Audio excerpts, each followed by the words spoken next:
Hello friends, welcome to agriculture student academy. My name is Praveen Kumar. तो previous lecture में हम लोगों ने ब्लैक सॉइल की स्टडी करी थी। ठीक है, आई होप आप लोग सबको पीडीएफ मिल गया होगा ब्लैक सॉइल का। जिसको नहीं पता है कि पीडीएफ कहाँ मिलता है तो मैं आपको बता दूं, जो भी लेक्चर हमारे ख़त्म होते हैं तो लेक्चर ख़त्म होने के बाद आपको नोट्स प्रोवाइड की जाती है। आप डिस्क्रिप्शन बॉक्स खोलिए और वहाँ जाके नोट्स को डाउनलोड कर सकते हैं। ठीक है, जिससे कि ये अगर आपका जो रेड सॉइल है वो ख़त्म होगा तो इसके जो नोट्स है आप जाके डिस्क्रिप्शन बॉक्स से प्राप्त कर सकते हैं। ठीक है, और नोट्स को ज़रूर फॉलो करें क्योंकि आपको इतना नोट्स में कंटेंट दे दिया जाता है कि क्वेश्चन उसके बाहर से नहीं पूछे जाएंगे, इसकी मैं गारंटी लेता हूँ। ठीक है, आ रही है बात समझ में? तो चलो, हम लोग का आज का टॉपिक है रेड सॉइल। अब मैं एक चीज़ और बता दूं कि मोस्टली हम लोग रेड सॉइल के अंदर ही येलो सॉइल को पढ़ते हैं। मतलब रेड के अंदर हम लोग रेड और येलो दोनों को मिक्स करके स्टडी किया करेंगे। ठीक है, ऐसे ही सब फैकल्टी भी आपको ऐसे पढ़ाएंगे।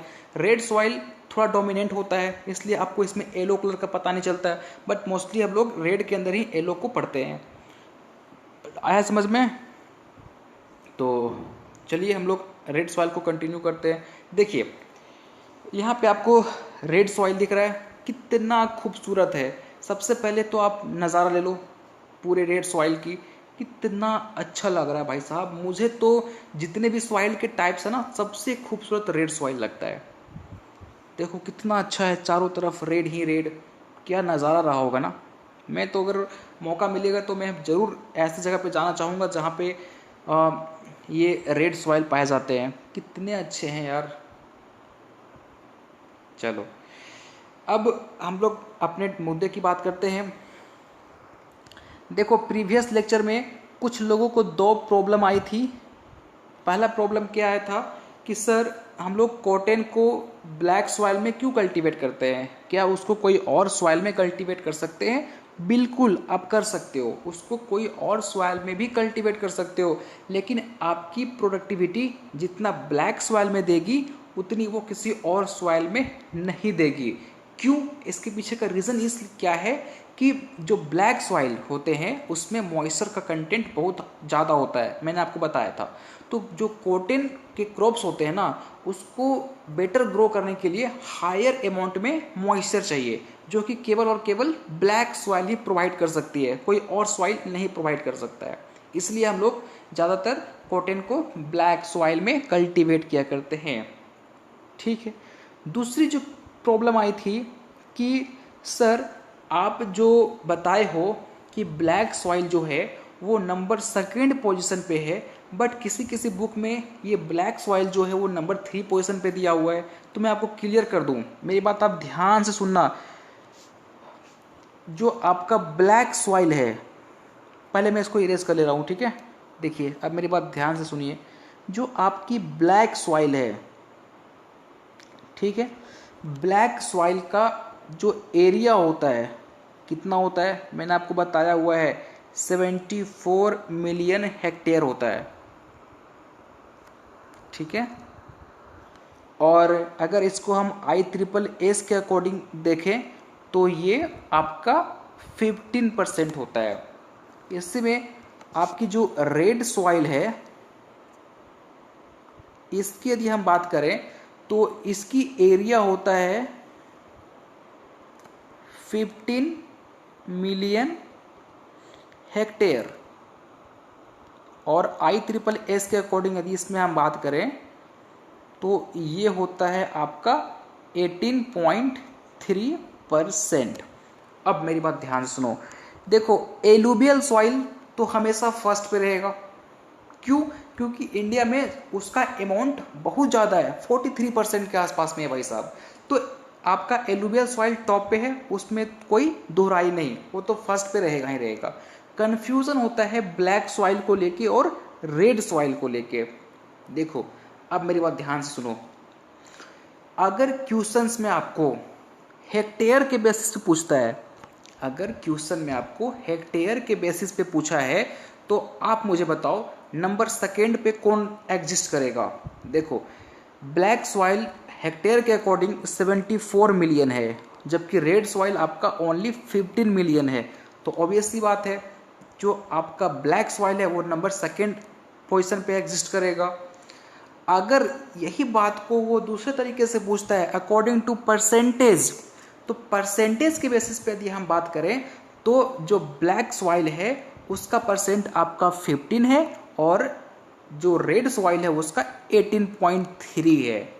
तो सेकेंड पोजीशन पे अकॉर्डिंग टू परसेंटेज आपका रेड सॉइल आएगा, ठीक है, और ब्लैक सॉइल नंबर 3 पोजीशन पे हो जाएगा अगर परसेंटेज के बेसिस से पूछा है तो, ठीक है। और अगर हेक्टेयर के बेसिस से पूछा है तो सेकंड पोजीशन पे आपका ब्लैक सॉइल आएगा और थर्ड पोजीशन पे रेड सॉइल आएगा। तो बस ये दो चीज़ आपको याद रखना पड़ेगा, ठीक है।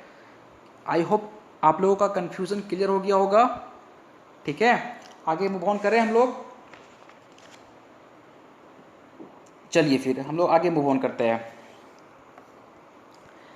रेड सॉइल की बातें करनी है हमको, तो सबसे पहले हम जानते हैं कि रेड सॉइल जो है वो डिराइव कहाँ से हुआ है। देखो रेड सॉइल जो है वो डिराइव हुआ है क्रिस्टलाइन रॉक से,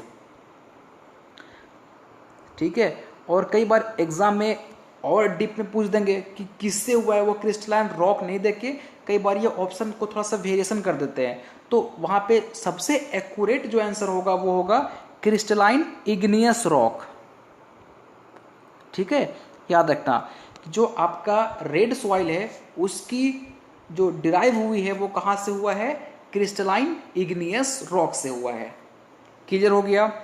इसका मैंने आपको एरिया अभी जस्ट बताया कितना होता है, याद है, वेरी गुड, 15 मिलियन हेक्टेयर। और अकॉर्डिंग टू ISSS के हिसाब से बात करें तो ये आपका 18.3% होता है, ठीक। क्लियर है। यहाँ तक मैंने क्या बताया कि जो रेड सॉइल है वो डिराइव हुआ है क्रिस्टलाइन इग्नियस रॉक से और इसकी जो एरिया होती है वो 15 मिलियन हेक्टेयर होती है। और अगर हम ISSS के अकॉर्डिंग बात करें तो ये 18.3% होता है, ठीक। अब हम लोग जानते हैं कि आखिर ये मिट्टी का कलर रेड ही क्यों होता है भाई। ये रेड इसलिए होता है क्योंकि इसमें फिर आपका ये आयरन एंड एल्यूमिनियम के ऑक्साइड पाए जाते हैं, ठीक है। क्यों, आपसे क्वेश्चन पूछा जाएगा कि रेड सॉइल रेड क्यों होता है, just because of iron and aluminium oxide के कारण। क्लियर हुआ यहाँ तक। और दूसरी बात जान लीजिए, ये सॉइल जो होता है वो एसिडिक सॉइल होता है, ठीक है। आपकी जो रेड सॉइल होती है वो एसिडिक सॉइल होती है, ठीक है। चलो अब बात करते हैं इसमें कौन सा सिलिकेट क्ले पाया जाएगा। तो इसमें सिलिकेट क्ले मिनरल्स जो आपका पाया जाता है वो केओलाइनाइट पाया जाता है भाई, ठीक है। 3 पॉइंट क्लियर हुआ कि रेड सॉइल रेड क्यों होता है, just because of iron and aluminium oxide के कारण ये सॉइल एसिडिक होती है। और इसमें कौन सा सिलिकेट क्ले मिनरल पाया जाता है, केओलाइनाइट। क्लियर हुआ। आगे देखते हैं हम लोग। देखिए नेक्स्ट पॉइंट, इसकी जो ऑर्डर है, ऑर्डर क्या होता है मैंने आपको बताया हुआ है, ये सॉइल के टैक्सोनॉमी होते हैं जिसमें हम सॉइल को अकॉर्डिंग टू देयर फीचर उसको हम कैटेगराइज करते हैं। टोटल कितने ऑर्डर होते हैं भाई, 12 होते हैं। और कौन कौन से होते हैं मैंने आपको लेक्चर फर्स्ट में बताया हुआ है, ठीक है। तो जो आपकी रेड सॉइल है उसका जो ऑर्डर होता है वो होता है अल्फीसोल, एंटीसोल एंड अल्टीसोल। ये 3 ऐसे ऑर्डर हैं जिसमें आपका रेड सॉइल बिलोंग करता है, ठीक है। आया समझ में। चलिए अगली बात करते हैं। जो आपकी रेड सॉइल होती है ना उसमें बहुत ज़्यादा मात्रा में लोमी पाया जाता है।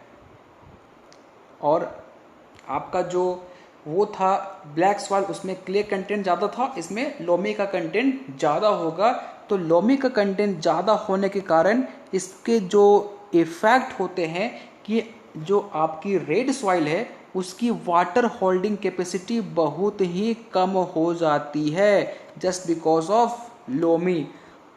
ठीक है, लोमी के कारण जो रेड सॉइल होती है उसकी वाटर होल्डिंग कैपेसिटी क्या होगी, डिक्रीज कर जाएगी। तो इसकी ड्रेनेज सिस्टम भी बहुत ही खराब होता है। ठीक है, इसका ड्रेनेज सिस्टम भी बहुत ही खराब होता है। आया समझ में? तो अब क्योंकि इसके पास वाटर होल्डिंग कैपेसिटी प्रॉपर नहीं है, तो क्या ये हमारे एग्रीकल्चर पॉइंट ऑफ व्यू से इंपॉर्टेंट है? नहीं है। अगर आप इस रेड सॉइल में कोई फसल्स को आप कल्टीवेट भी करोगे ना, तो आपको यहाँ पे अधिक मात्रा में न्यूट्रिएंट प्रोवाइड करना पड़ेगा, प्रॉपर इरिगेशन फैसिलिटी आपको प्रोवाइड करनी पड़ेंगी, तब जाके आपका फसल रेड सॉइल में ग्रो करेगा। ठीक है, क्यों? देखो, इसमें न्यूट्रिएंट की कंटेंट बहुत ही कम होती है। जो आपकी रेड सॉइल होती है ना, उसमें न्यूट्रिएंट की कंटेंट बहुत कम होती है। इसमें आपकी इरिगेशन कैपेसिटी भी बहुत कम होती है, क्योंकि ये बहुत ज़्यादा मात्रा में इसमें क्ले पाया जाता है, जिसके कारण इसकी वाटर होल्डिंग कैपेसिटी भी बहुत ख़राब होती है। तो आपको प्रॉपर इस यहाँ पे इरिगेशन की सप्लाई करनी पड़ेगी और न्यूट्रिएंट हायर साइड आपको देना पड़ेगा, तब जाके रेड सॉइल के अंदर फसल अच्छे तरीके से कल्टीवेट कर पाओगे। क्लियर हुआ यहाँ तक? चलो अब देखते हैं कौन कौन सी न्यूट्रिएंट की डेफिशिएंसी इसमें देखने को मिलता है। तो याद रखना, रेड सॉइल के अंदर आपको nitrogen, phosphorus, calcium and zinc की डेफिशिएंसी देखने को मिलेगी। आया समझ में? चलो अब बात करते हैं कि ये कौन से एरिया में डोमिनेट करता है। तो मैं बता दूं, ये डोमिनेट करता है आपका तमिलनाडु। इसका जो डोमिनेंट एरिया है वो क्या है? तमिलनाडु। ठीक है, ये हमारे झारखंड में भी पाया जाता है रेड सॉइल। ठीक है, ये झारखंड में भी पाया जाता है, ये आपका उड़ीसा में भी पाया जाता है, बट मोस्ट डोमिनेंट आपका तमिलनाडु है। ठीक है, आया समझ में? चलिए अब एक फतेह की बात करते हैं। देखो, अगर हम फर्टिलिटी के बेसिस पे बात करें तो देखो, ये सपोज मान के चलो ये माउंटेन है। ठीक है, यहाँ पे आपकी रेड सॉइल प्रेजेंट है और यहाँ पे आपकी रेड सॉइल प्रेजेंट है। तो मुझे आप बताओ, कौन सी रेड सॉइल, ये वाला या ये वाला ज़्यादा फर्टाइल होगा? सोचो, दिमाग लगाओ। क्या अपर पोर्शन वाला रेड सॉइल अधिक फर्टाइल होगा या लोअर पोर्शन वाला रेड सॉइल अधिक फर्टाइल होगा? बताओ, सोचिए जरा, सोचो। नहीं समझ में आ रहा है? देखो, अपर पोर्शन वाला जो रेड सॉइल होता है ना भाई साहब, ये लेस फर्टाइल होता है। एकदम इस बात को गांठ बांध के रख लो कि अपर पोर्शन वाले जो रेड सॉइल होते हैं वो लेस फर्टाइल होते हैं, और जो लोअर पोर्शन वाले सॉइल होते हैं, रेड सॉइल जो होते हैं, वो ज़्यादा फर्टाइल होते हैं। ठीक है, आया समझ में? अपर पोर्शन पे जो सॉइल होंगे ये कैसे होंगे? ये आपके सैंडी होंगे और इसमें बहुत ज़्यादा मात्रा में पोर प्रेजेंट होगा। तो अपर पोर्शन वाले जो रेड सॉइल होते हैं वो सैंडी होते हैं एंड पोरस होते हैं, बट जो लोअर पोर्शन वाले जो रेड सॉइल होते हैं वो कैसे होते हैं? डार्क होते हैं एंड वेरी फर्टाइल होते हैं। ठीक है, तो ये भी क्वेश्चन पूछा गया है कि रेड सॉइल जो होता है वो अपर पोर्शन वाला ज़्यादा फर्टाइल होगा या लोअर पोर्शन वाला ज़्यादा फर्टाइल होगा? तो हमेशा आंसर मारोगे लोअर पोर्शन वाला रेड सॉइल काफ़ी ज़्यादा फर्टाइल होता है। ठीक है, आया समझ में यहाँ तक? कोई कंफ्यूजन? बोलो नहीं। चलो, वेरी गुड। नेक्स्ट बात करते हैं इसके ऊपर कि इसमें हम कौन कौन से क्रॉप को कल्टीवेट कर सकते हैं। रेड सॉइल के अंदर आप, जैसे कि आप इसमें बहुत अच्छे तरीके से वीट को ग्रो कर सकते हो। जो आपका सबसे ज़्यादा पूछने वाला एग्जाम्पल है वो है पोटैटो एंड ग्राउंडनट। ये जो ये ऐसे एग्जाम्पल हैं जो कई बार पूछे गए हैं कि पोटैटो और ग्राउंड नट के लिए सबसे बेस्ट सॉइल कौन सा होता है, तो रेड सॉइल। ठीक है, एक्चुअली यहाँ पे हमको सॉइल लिखना चाहिए। ठीक है, तो आप एग्जाम्पल याद रखना कि कौन से फसल को हम ग्रो कर सकते हैं रेड सॉइल में, तो आपका आंसर जाएगा वीट, पोटैटो एंड ग्राउंडनट। ये तो वेरी वेरी इंपॉर्टेंट है, सब एग्जांपल भूल जाना लेकिन पोटैटो एंड ग्राउंडनट मत भूलना कि ये रेड सॉइल में कल्टीवेट किया जाता है। इसके अलावा आप मिलेट हो गया, टोबैको हो गया, ठीक है, ये ऐसे क्रॉप हैं जिसको हम रेड सॉइल में कल्टीवेट करते हैं। है समझ में? तो अब मुझे आप बताइए कौन सा सॉइल बेटर होता है, रेड सॉइल बेटर है या आपका ब्लैक सॉइल बेटर है अकॉर्डिंग टू फर्टिलिटी? बताओ। हमेशा याद रखना आपकी जो ब्लैक सॉइल होती है वो फर्टिलिटी के बेसिस पे रेड से अच्छा होता है, क्योंकि इसमें वाटर होल्डिंग कैपेसिटी भी अच्छी होती है, न्यूट्रिएंट भी इसमें अच्छा अमाउंट में पाया जाता है। इसमें क्या होता है, ना तो वाटर होल्डिंग कैपेसिटी सही हो पाती है और ना ही इसमें अच्छे अमाउंट में न्यूट्रिशन प्रेजेंट होते हैं। इसलिए याद रखना रेड सॉइल कम फर्टाइल होती है जबकि ब्लैक सॉइल मोर फर्टाइल होती है। तो एग्रीकल्चर में आप हमेशा रेड सॉइल को उतना प्रीफर नहीं करोगे जितना ब्लैक सॉइल को करोगे। और अगर साथ में आपका एलुवियल भी पूछ दिया है तो सबसे ज़्यादा एलुवियल होगा, फिर ब्लैक होगा, देन रेड होगा। एलुवियल सबसे फर्स्ट पोजीशन पे होगा अगर हमारे इंडिया के अकॉर्डिंग बात करें तो। आया समझ में मेरी बात? अगर आपसे अरेंज करने के लिए पूछता है मोस्टली आपको ये 3 सॉइल ही अरेंज करने पूछेगा, बाकी भी पढ़ाएंगे आपको, लेकिन मोस्टली आपको ये 3 सॉइल को अच्छे तरीके से रिवाइज करते रहना है, एलुवियल, ब्लैक, रेड। अगर अरेंज करने के लिए आपसे पूछता है तो सबसे पहले हम एलुवियल सॉइल को रखेंगे, देन आपका ब्लैक सॉइल को रखेंगे, देन आपका रेड सॉइल को रखेंगे।